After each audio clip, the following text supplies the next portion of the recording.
정확한 대처가 큰 피해를 막을 수 있습니다. 화재 피해 예방, KBS 라디오가 함께합니다.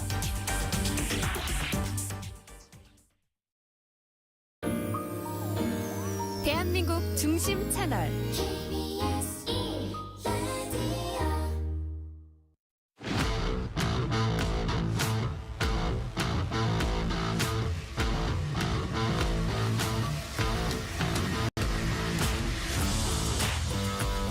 한상원의 스포츠.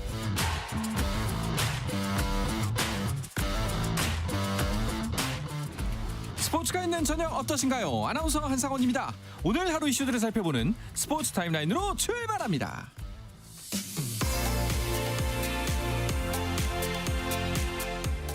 김재열 국제빙상경기연맹 회장 겸 국제올림픽위원회 IOC 위원이 IOC 주요 의제를 결정하는 IOC 집행위원회에 당선됐습니다.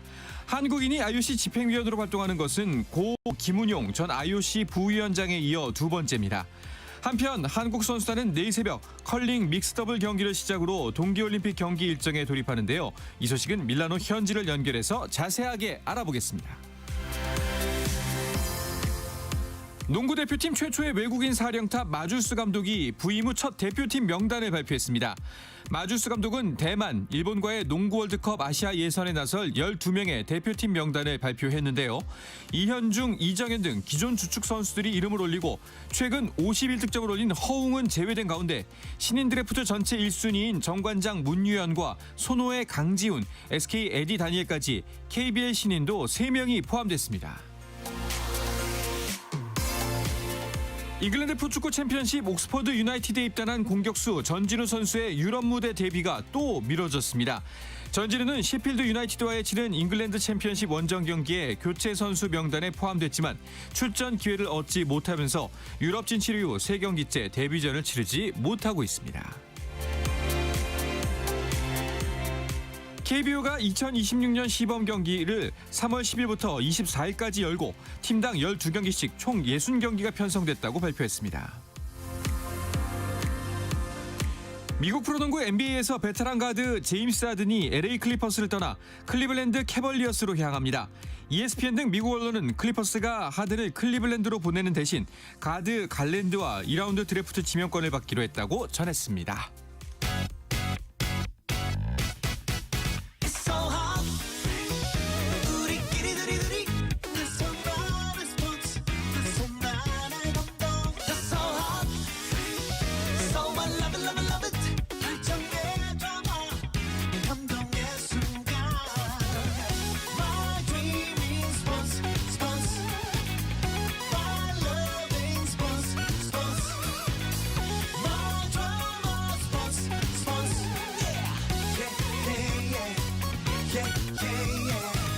스포츠. No problem. 다양한 스포츠 이야기를 나누는 정 PD와 김 기자 시간입니다. 먼저 KBS 정현호 스포츠 PD와 인사 나누겠습니다. 어서 오십시오. 네, 안녕하십니까. 네. 자, 그리고 정 PD와 김 기자에서 김 기자를 담당하고 있는 매일경제 김지한 기자는요. 지금 이탈리아 밀라노에 있습니다. 네. 동계올림픽 출장을 가 있는 상황인데요. 전화로 연결이 돼 있습니다. 김지한 기자, 제 목소리 들리시나요? 네, 안녕하세요. 여기는 동계올림픽 메인 프레스 센터가 있는 이탈리아 밀라노의 알리안츠 미코에서 연결합니다. 네, 반갑습니다. 멀리 있다 보니까 약간의 딜레이가 있는데 그래도 목소리는 깔끔하게 들려서 반갑습니다. 정 PD하고도 인사 나누시죠? 안녕하십니까. 네, 안녕하세요. 네, 한국은 지금 그 날씨가 많이 따뜻해졌죠? 네, 그래도 조금은 좀 정 기자가 있을 때보다는 오른 것 같은데요. 아무래도 정 기자가 가니까 좀 이제 날씨가 화사해지지 않았나라는 생각이 듭니다. 밀라노 날씨는 어떤가요? 일단 지금 현재 밀라노는 동계올림픽이 열리는 곳인지 물음표가 붙을 정도로 눈 대신 비가 많이 내리고 있습니다. 제가 지난 2일 월요일에 여기를 도착을 했는데요. 오늘까지 사흘 연속 지금 비가 내리는 것을 보고 있고 오늘 새벽에는 소나기처럼 비가 제법 내리더라고요. 지금 현재도 비가 상당히 좀 내리고 있고요. 지금 또 새벽부터 기온은 또 영상을 기록하면서 현재는 영상 6도를 가리키고 있습니다. 하지만은 비 때문에 조금 쌀쌀한 기온은 돌고 있고요. 때문에 우산과 바람막이 점퍼는 현재 이 밀라노에서 필수 아이템입니다. 네. 약간 그 초봄 쌀쌀한 정도의 날씨인 것 같은데 아직 시작 전이긴 합니다만 뭐 올림픽 준비가 덜 돼 있다, 경기장도 아직 짓고 있다 이런 이야기들이 많던데 실제 가서 보니까 상황은 어떤가요? 네, 특히 제가 어제 쇼트트랙이 열릴 밀라노 아이스 스케이팅 아레나를 찾아서 우리 선수들의 이제 훈련을 보면서 현재 어떻게 지금 준비가 되고 있는지를 좀 확인할 수 있었는데요. 좌석 보완 작업과 또 시설물 보수 때문에 이 경기장 곳곳에서 공사 드릴 소리가 계속 나더라고요. 한 번은 이 출입문을 열었는데 드릴 소리가 아주 세게 나서 깜짝 놀라는 그런 상황도 있었는데요. 지금 이 아이스하키가 경기가 열릴 이 산타 줄리아 아이스하키 아레나 같은 경우에는 건축 자재와 먼지가 아직도 가득하다고 전해지고 있고요. 또 스키 등 설상 종목이 열릴 이 코르티나 담페초에는 관중들을 실어 나를 리프트가 아직 완공이 덜 돼서 관중 수송에 비상이 걸린 그런 분위기입니다.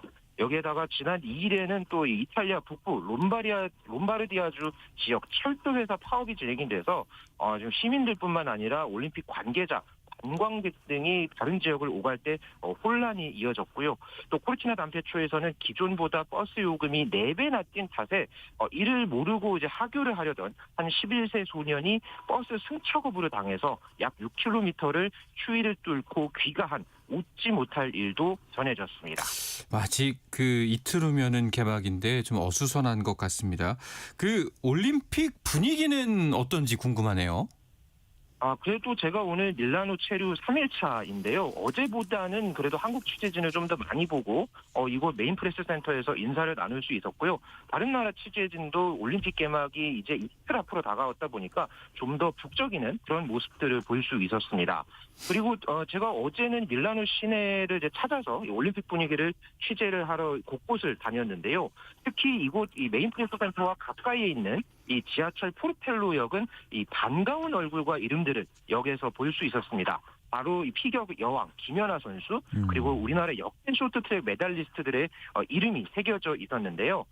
동계올림픽 붐 조성을 위해서 이 해당 역에서 빙상 종목을 이제 소개하는 홍보물이 랩핑이 돼 있었고요. 그 사이에 이 역대 메달리스트 이름에 우리나라 선수들의 이름을 보고 참 반가운 그런 마음이 들었습니다.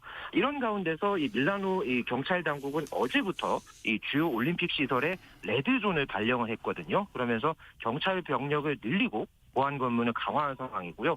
제가 있는 메인 프레스 센터를 비롯해서 주요 지역들은 개회식이 열릴 6일까지 삼엄한 경비가 이어질 것 같습니다. 네, 사실 원래대로라면은 정 PD도 지금쯤 밀라노나 어디 좀 가 있어야 되잖아요. 그랬을 수 있죠. 네, 아마 네. 궁금한 점이 정 PD도 많을 것 같아요. 저는 개인적으로 가장 궁금한 게 네. 이전에는 이런 방송센터에 지상파 3사가 좀 바글바글하게 입주하는 그렇죠. 느낌이 좀 예. 있었거든요. 그래서 이번에는 그렇지 않은 분위기다 보니까 홀로 입주해 있는 방송사의 근황이 또 어떤지, 그리고 사실 여러분들이 좀 살짝 모르실 수도 있지만 당장 돌아오는 내일 새벽부터 올림픽 방송 시작됩니다. 컬링 믹스더블 예선전이 있기 때문에 네네. 이 첫 방송 과연 어떻게 진행할지도 좀 궁금하기도 하고요. 그리고 이제 아마 곳곳에 현지에 가 있는 해설위원들도 어떤 취재나 또 촬영을 준비하고 있을지 이런 것들이 또 궁금하기도 합니다. 네, 일단 뭐 그런 부분들은 아무래도 해당 이제 방송사가 아무래도 또 준비를 하고 있는 부분들이 있다 보니까 네. 뭐 이제 아무래도 이제 그 부분은 이제 해당 방송사에서 이제 아마 이제 정리가 이제 될 것 같은데 네. 그렇지만은 일단은 현재 이 방송과 같은 이제 그런 부분에서는 아무래도 지금 동계올림픽 이제 열기와 이제 관련해서 또 아무래도 좀 연결되는 그런 부분들이 있다 보니까 뭐 이제 나름대로는 지금 준비를 이제 하면서 또 이제 현장에서는 또 이제 해설위원들이 준비하는 그런 모습들도 이제 보이기는 했거든요. 그렇기 때문에 동계올림픽 아마 이제 개막이 되고 나서의 이제 상황은 좀 더 지켜봐야 할 것 같습니다. 네. 자, 그나저나 김지한 기자가 밀라노 도착해서 오늘 첫 방송인데 딱 맞춰서 빅뉴스가 나왔습니다. 제가 이 메인 프레스 센터에 딱 도착하자마자 이 빅뉴스를 이제 확인할 수 있었는데요. 김재열 국제빙상경기연맹 회장이 국제올림픽위원회 IOC의 주요 의제를 결정하는 집행위원회에 당선이 됐습니다. 이곳에서 이제 열린 제145차 IOC 집행위원 선거에서 유효표 100표 중에 찬성 84표를 받으면서 이제 3명의 이제 IOC 신임 집행위원 중에 1명으로 이제 선출이 됐는데요. 이렇게 되면서 이제 고 김은용 전 IOC 부위원장 이후에 한국인으로는 두 번째로 IOC에서 또 중요한 역할을 맡게 됐고요. 이렇게 되면서 우리나라의 이 스포츠 외교 강화에도 한층 활력이 붙게 됐습니다. 네, 이제 진짜 올림픽이 시작이니까 성화도 곧 밀라노에 도착할 것 같은데 그 성화 봉송에 글로벌 스타들이 참여한다고 알려져 있습니다. 네, 지난해 12월에 이탈리아 로마에 도착한 이 동계올림픽 성화, 현재 계속해서 이탈리아 전역을 돌고 있는데요. 홍콩 출신 영화배우 청루, 또 2006년 독일 월드컵 이탈리아의 우승 멤버인 축구 스타 필리포 인자기, 파비오 칸나바로 이런 유명 인사들이 대거 이 성화봉송에 참가했습니다. 우리나라에서도 이 인기 그룹 엔하이픈의 성훈이 곧 성화봉송 주자로 밀라노 지역에서 뛸 예정이라고 하는데요. 이번 대회가 사실 사상 또 첫 두 도시 개최 올림픽입니다. 그래서 올림픽 성화대도 처음 이 밀라노와 코르티나 단페초에 각각 설치가 되고요. 제가 어제 사실 이 밀라노에 이제 성화대가 설치되는 아르코 델라 파체, 우리말로 평화의 아치라는 뜻의 이 개선문에 설치된 구 형태의 이 성화대를 직접 봤는데요.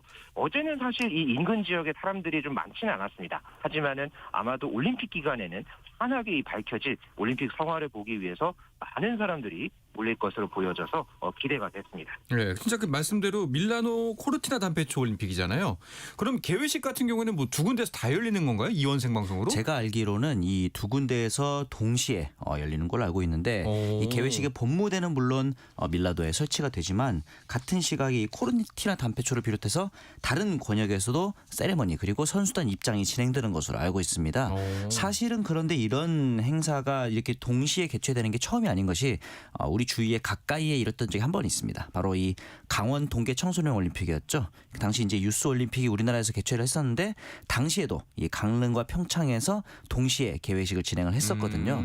그렇다 보니까 물론 메인 경기장은 정해져 있긴 하지만 두 군데에서 개회식을 즐길 수 있다 이런 차이점이 또 있을 것 같고 참고로 폐회식 같은 경우는 밀라노도 코르티나 단페초도 아닌 그 중간 지점 정도 되는 베로나에서 열릴 예정이거든요. 그래서 네.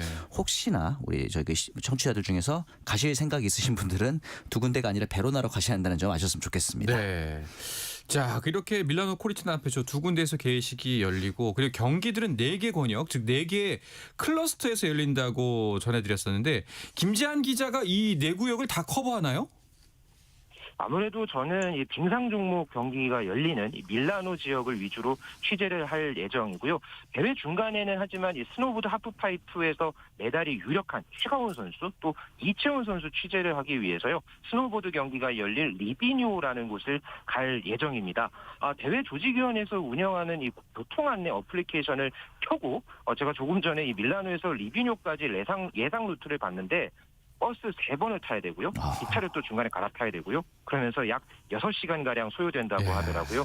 네, 그렇지만은 이 코르티나 단페초에서 리비뇨까지 같은 경우에는 제대로 뚫린 이 길이 없어서 가는 데만 18시간 넘게 걸린다는 이런 외신 보도를 제가 또 봤습니다. 그래서 이 정도면은 뭐 올림픽에 도전할 선수 취재를 위해서라면 감수하고 갈 그런 계획을 잡고 있습니다. 거의 뭐 이거는 그 국내가 아니라 국외로 이동하는 정도의 거리인 것 같은데 네. 이거 취재진들이 꽤나 고생을 하겠다라는 생각이 듭니다. 뭐 지금은 밀라노에 계시니까 아마도 빙상 종목 위주로 취재 계획을 짜고 있겠네요. 네, 어제는 아까도 말씀드렸지만 쇼트트랙 대표팀 훈련을 취재를 했고요. 오늘 오후에는 잠시 후에 스피드 스케이팅 훈련을 보러 이제 스피드 스케이팅 경기장으로 움직일 예정입니다. 어제는 이 쇼트트랙 대표팀이 캐나다 선수들과 훈련 시간이 같아서 함께 훈련하는 그런 모습을 취재를 했는데요. 우리 선수들의 분위기는 뭐 말 그대로 최상이었고요. 이에 질세라 캐나다 선수들은 개주 훈련을 집중적으로 하면서 한국을 견제하는 그런 모습들도 함께 볼 수 있었습니다. 네. 자, 이번에 캐나다 쇼트트랙 팀이 막강하다는 얘기가 계속 나오고 있던데 실제 분위기나 취재했더니 그 상황은 어떤가요? 네, 현재 이번 캐나다 대표팀에서 가장 눈길을 끄는 선수 하면은 이 윌리엄 단지누 선수를 뽑을 수 있을 텐데요. 이 선수가 이번 시즌에 쇼트트랙 월드 투어에서 개인전 12개 금메달 중에 절반 이상 7개를 건 최강자입니다. 어제도 이제 훈련이 끝나서 제가 단지누 선수를 만나서 살짝 이번 대회 각오 같은 이런 얘기들을 좀 들어볼 수 있었는데요. 한국 선수들의 실력이 강하지만 캐나다의 이번 대회 목표 메달 7개다. 이거를 꼭 달성하겠다. 이런 또 굳은 의지를 보였고요. 하지만 우리나라 선수들 가만히 있지 않았겠죠. 대표팀 에이스 임종원 선수도 이제 따로 만나서 각오를 들어봤는데 잠진 후의 훈련 모습을 옆에서 지켜보면서 경기에 필요한 영감을 얻었다고 이렇게 또 이야기를 하더라고요. 아무래도 아직도 젊은 선수고 이번 대회에서 임종원 선수가 모든 걸 쏟아붓겠다 이렇게 이야기를 했는데 잠진우 선수와 임종원 이 두 선수의 이번 대회 대결에 대한 기대감도 함께 갖게 됐습니다. 네, 이게 시작이 좋아야 끝까지 좋다고 쇼트트랙이 초반 메달 레이스를 주도하게 되잖아요. 그러니까 우리나라 선수들의 선전이 굉장히 중요합니다. 맞습니다. 이번 대회 쇼트트랙 일정이 2월 10일에 시작을 해서 거의 이제 대회 폐막 직전까지 20일까지 열흘 동안 경쟁을 합니다.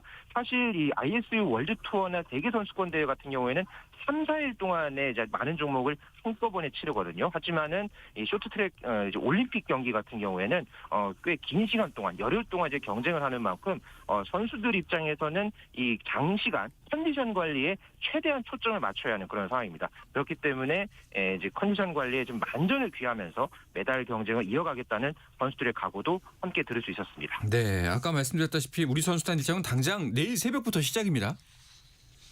네, 이번 올림픽 공식 첫 경기는 우리 시각으로 내일 새벽 3시 5분부터 열릴 컬링 믹스 더블 혼성 경기 4경기가 동시에 펼쳐지면서 시작이 되는데요. 이번 이 믹스 더블에 출전하는 우리나라 선수 중에서는 올림픽 메달리스트 경험자도 있습니다. 2018년 평창 동계올림픽 때 여자 컬링 은메달을 땄던 팀킴의 멤버 김선영 선수가 믹스 더블 선수로 변신해서 정영석 선수와 호흡을 맞추는데요. 두 선수의 이름을 붙여서 선영석이라는 팀 이름도 정했고요. 지금 호흡도 잘 맞춘 이 두 선수의 도전이 내일 새벽 스웨덴과 1차전을 통해서 시작됩니다. 네, 컬링이 사실 그 경기 수도 많고 변수도 워낙 많아서 메달 전망이 참 어렵죠. 그렇죠. 특히나 이 믹스 더블 경기 같은 경우는 일반적인 컬링하고 다른 것이 남녀 한 명의 선수만 출전을 하거든요. 그러다 보니까 각 선수가 스킵 역할도 하면서 리드 역할도 하면서 서드 역할도 하면서 굉장히 좀 다재다능한 선수들이 나선다라고 볼 수 있을 것 같은데 네. 특히나 이 믹스 더블 경기에는 파워플레이라는 규정이 있습니다. 이 파워플레이 같은 경우는 각 팀이 미리 배치했던 스톤 2개를 본인들이 자신의 후공팀이 자신에게 좀 유리하게 치우고 투구할 수 있는 규정이 있거든요. 그러다 보니까 좀 쉽게 말씀드리면은 경기당 딱 한 번씩 사용할 수 있는 필살기 같은 그런 찬스다 보니까 연장전에서는 특히 사용할 수 없다 보니까 정규 경기 내에서 이 파워플레이를 언제 사용하느냐가 또 각 팀별로의 어떤 전략 포인트가 될 것으로 보입니다. 네. 자, 김재한 기자가 지금까지는 약간 스케치에 가까운 취재를 하셨다면은 당장 이제 컬링부터 취재에 나서시나요?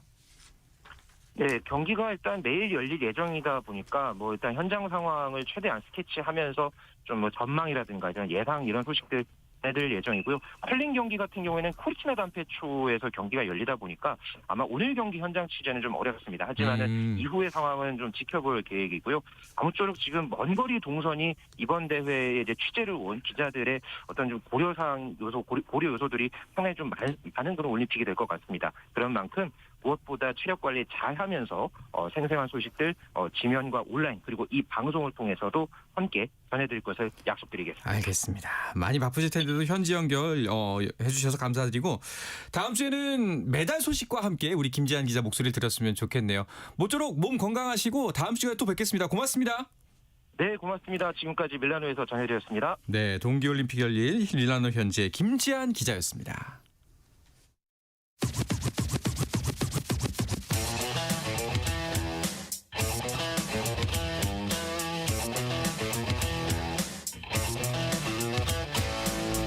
짜릿함이 살아있는 시간 한상원의 스포츠. 어떤 스포츠 이야기도 나눌 수 있는 정 PD와 김 기자 시간입니다. 정현호 KBS 스포츠 PD와 이야기 이어가겠습니다. 네. 자, 우리나라 선수단 경기 일정은 전해드린 대로 내일 새벽 믹스 더블부터 시작입니다. 이후에 주요 경기 일정들도 정리하고 그 다음에 다음 이야기로 넘어가면 어떨까 하는데요. 예, 다가오는 이제 내일 새벽 3시부터 이제 우리나라 대표팀의 첫 경기가 시작이 되고요. 개막식이 열린 이후에 아마도 첫 메달이 나올 수 있는 유력 종목으로는 쇼트트랙 전에 스노보드가 기다리고 있습니다. 배추보이 이상호 선수가 이제 스노보드 평행 대회전 종목에 출전할 예정인데요. 지난 베이징 동계올림픽에서는 8강에 진출했었는데 그 전이었던 평창올림픽에서 또 은메달을 따냈었기 때문에 최근 페이스 이상호 선수가 많이 올라와 있는 상태이기 때문에 네. 좀 깜짝 메달 기대해 보셔도 좋을 것 같고 좀 유력하게 첫 금메달 기대해 보셔도 좋을 종목은 역시나 쇼트트랙이죠. 10일 날 나올 가능성이 있는데요. 혼성 2000m 계주가 열립니다.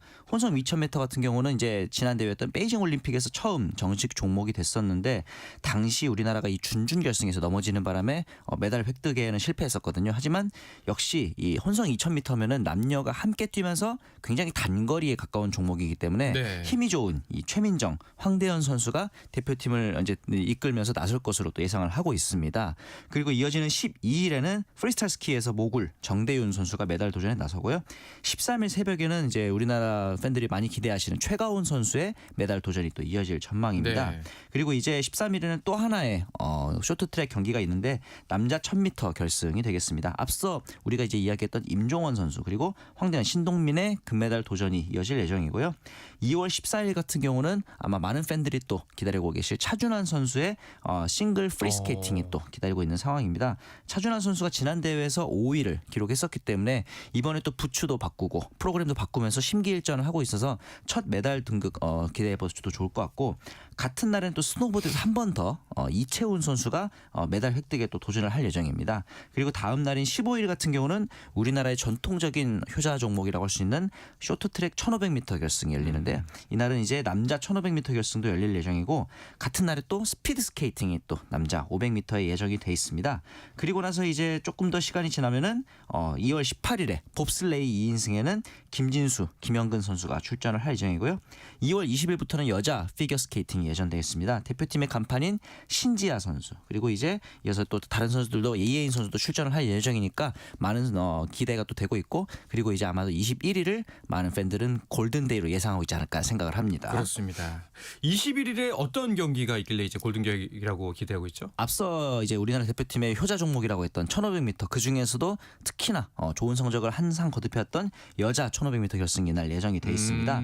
최민정, 김길리, 노도희 선수가 모두 출전할 예정이고 남자 대표팀도 이날 5000m 계주가 열립니다. 그렇다 보니까 골든데이가 되지 않을까. 거기에 더해서 이 스피드 스케이팅 남자 매스 스타트도 열리거든요. 여기서 또 이제 지난 대회 은메달리스트였던 정재원 선수의 또 한 번의 도전 기대해 보셔도 좋을 것 같고 이어지는 경기들 보시면은 마지막 메달에 또 아마 많은 관심이 또 쏠릴 것 같은데 시작을 이끌었던 컬링 대표팀이 여자 컬링 경기가 아마도 2월 22일에 컬링 여자 결승이 예정돼 있거든요. 마지막까지 또 컬링이 좋은 소식을 전해준다면은 많은 메달 소식 기대해 보셔도 좋을 것 같습니다. 네, 자 우리 선수들의 선전을 기대하도록 하겠습니다. 네. 자 이제 프로배구 V리그 소식으로 넘어가 볼까 합니다. 오늘 두 경기가 열렸는데 여자부는 종료가 됐고 남자부는 진행 중이네요. 여자부가 이렇게 끝날 줄은 아마도 많은 분들이 예상하지 그러게요. 못했을 것 같아요. 페퍼저축은행이 현대건설을 세트스코 3대0으로 셧아웃 승리를 거뒀습니다.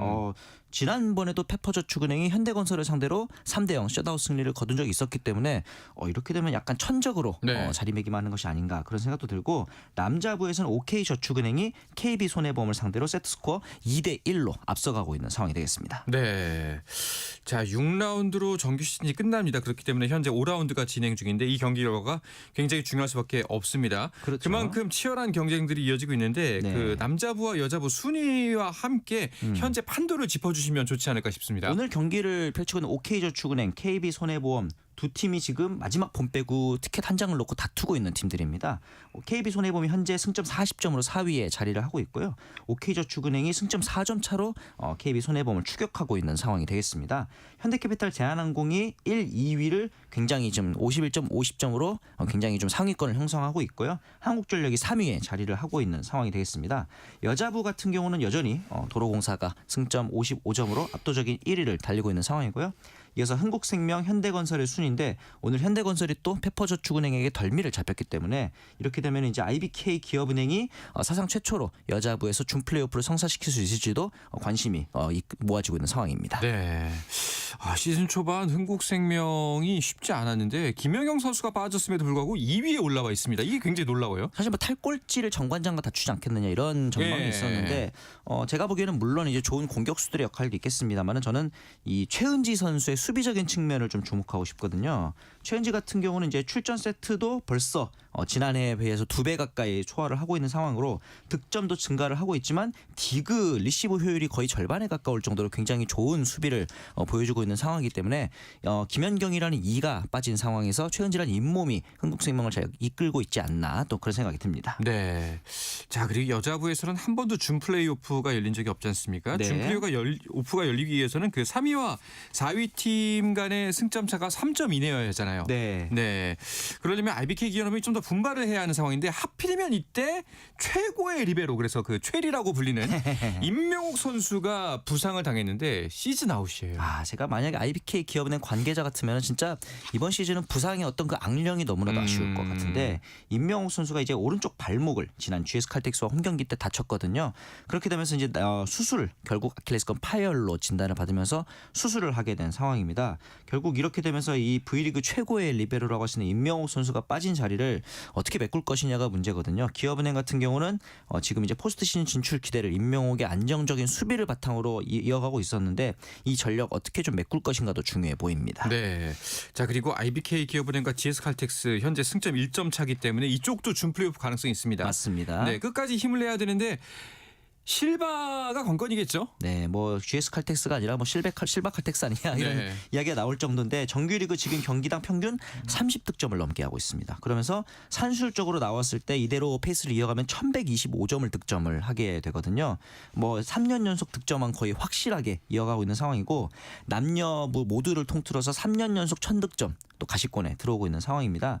2년 연속 1000득점 역시 여자부에서는 실바 선수가 유일하고 남자부에서도 레오 케이타밖에 없는 그런 상황이거든요. 네. 문제는 이제 결국 이 실바 선수가 나이가 벌써 30대 중반입니다. 그래서 이 적지 않은 나이에 더해서 지난 시즌에 또 발목 인대 부상이 있었기 때문에 마지막까지 앞서 IBK 기업은행의 이슈도 있었지만 부상을 당하지 않고 이어가는 것 역시 GS 칼텍스 입장에서는 중요해 보입니다. 알겠습니다.